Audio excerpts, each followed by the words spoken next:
कैसे आप लोग? अच्छे हैं। चलिए अभी हम 11 नंबर देखेंगे। 11 नंबर फार्मूला को देखते हैं। ये है a प्लस बी का होल क्यूब बराबर a cube plus B cube plus 3ab into a plus b. मतलब इससे पहले भी हम a प्लस बी का होल क्यूब पढ़े थे। उसमें क्या पढ़े थे कि ये होता है a cube plus 3a square b plus 3ab square plus B cube. कोई दिक्कत नहीं, ये दोनों को एक साथ रखा है, इसमें कॉमन ले लिया है ना, और इतना सिद्ध हो गया। तो सबसे पहले हम देखते हैं LHS में क्या है आपको, a प्लस बी का होल क्यूब। LHS में a प्लस बी का होल क्यूब है। ठीक है, थोड़ा सा आप लोग बोल सकते हैं, ये भी a प्लस बी का होल क्यूब है ना। अब इसको हम लिखेंगे a प्लस बी का whole square into a plus B. कोई दिक्कत? यहाँ देखिए पावर 2 है, यहाँ 1 है, गुना में पावर जुटता है। जैसे ये बेस सेम है a प्लस बी, और ये पावर इसका 2 है, यहाँ कुछ नहीं है तो 1 है, तो दोनों को जोड़ेंगे तो पावर 3 हो ही न जाएगा। तो अब इसका a प्लस बी का होल स्क्वायर का फॉर्मूला आप बताइए, आप लोग क्या पढ़ाए हैं? A square plus 2ab plus B square. A plus B का होल स्क्वायर बराबर क्या बना है? A square plus 2ab plus B square. इसका फॉर्मूला शुरू से ही हम लोग पढ़ते आ रहे हैं, इंटू ए प्लस बी है। अब फिर उसी तरह से ए से सबको गुना करेंगे, ये हो जाएगा ए क्यूब, ए से गुना किए इसको, ए स्क्वायर को ए से गुना करेंगे तो यहाँ कुछ नहीं, पावर 1, यहाँ है 2, ए और ए गुना हुआ, ए पावर 2 प्लस 1 हो गया, तो ए पावर 3 हो गया, उसी को बोलते हैं ए क्यूब। फिर ए से जब इसको गुना करेंगे तो 2 तो रहेगा, ए और ए स्क्वायर हो जाएगा, ये बी हो जाएगा। फिर ए से जब बी को गुना, बी स्क्वायर से गुना करेंगे तो ए बी स्क्वायर हो जाएगा। अब ए से सबको गुना कर लिए हैं, अब बी से सबको गुना करेंगे। ए बी से जब ए को स्क्वायर को गुना करेंगे तो ए स्क्वायर बी हो जाएगा। फिर 2ab को जब बी से गुना करेंगे तो 2ab स्क्वायर हो जाएगा। अब प्लस बी स्क्वायर से जब बी को गुना करेंगे तो बी क्यूब हो जाएगा।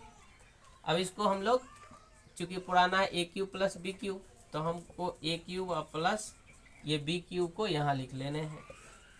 और उसके बाद यहाँ पर आप देखिए कि 2a स्क्वायर बी है और यहाँ a स्क्वायर बी है, तो ये दोनों को जब मिलाते हैं, ये दोनों को अगर जोड़ते हैं, क्योंकि जोड़ में ही है, ये हो जाएगा 3a स्क्वायर बी।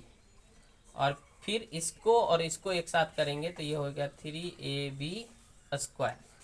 अब ए क्यूब प्लस बी क्यूब तो ठीक है, ये दोनों में 3ab देखिए कॉमन है, 3 है, a है, b है, इसमें भी 3 है, a है, b है, तो 3ab इसमें कॉमन ले लेंगे, तो चूंकि a 2 था तो एक a बच गया, और इसमें b 2 था तो प्लस b बच गया। यही आपका LHS से RHS फाइंड आउट हुआ, जो कि RHS में है, तो ये निकल गया।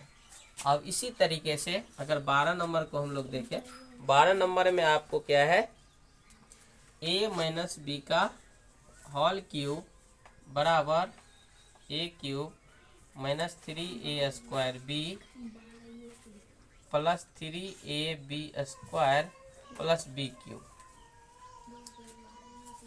तो LHS में हम लोग लेके चले तो क्या है, a माइनस बी का होल क्यूब, तो इसको हम उसी तरीके से लिख सकते हैं, a माइनस बी का whole square into a minus b. क्योंकि पावर 3 है तो 2 पावर यहाँ रखे, 1 पावर यहाँ है।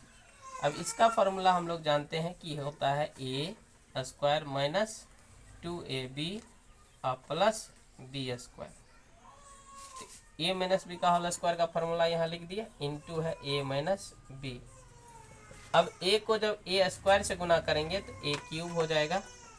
अब माइनस 2ab को अगर a से गुना करेंगे तो 2a स्क्वायर b हो जाएगा। फिर a से इसको गुना करेंगे तो प्लस ab स्क्वायर हो जाएगा। अब b माइनस b से इस सबको गुना कर रहे हैं तो ये हो जाएगा माइनस a स्क्वायर b, इसको माइनस और ये माइनस, दोनों माइनस मिल करके प्लस हो जाएगा 3ab स्क्वायर, और ये हो जाएगा b और माइनस बी क्यूब। अब सिद्ध करना है आपको A cube minus 3a² B plus 3ab² plus B cube. अच्छा, प्लस बी क्यूब नहीं होना चाहिए, यहाँ पर माइनस बी क्यूब होना चाहिए, क्योंकि बी का पावर अगर माइनस पावर 3 हो रहा है तो माइनस ही होगा। तो ए क्यूब ये हो गया, अब माइनस 2a² बी और a² बी दोनों माइनस में है, इसलिए माइनस ही रहेगा 3a² बी। और यहाँ पर हो जाएगा ab² और प्लस ab², तो ये प्लस में है 3ab² और उसके बाद ये माइनस बी क्यूब हो गया। तो RHS में जो आपको था A cube minus 3a² B plus 3ab² और माइनस बी क्यूब, वो RHS में आ गया। ये दोनों फार्मूला आपका सिद्ध हो गया है। अब इसको आप नोट करिए, ठीक है, तब आगे हम लोग बात करेंगे।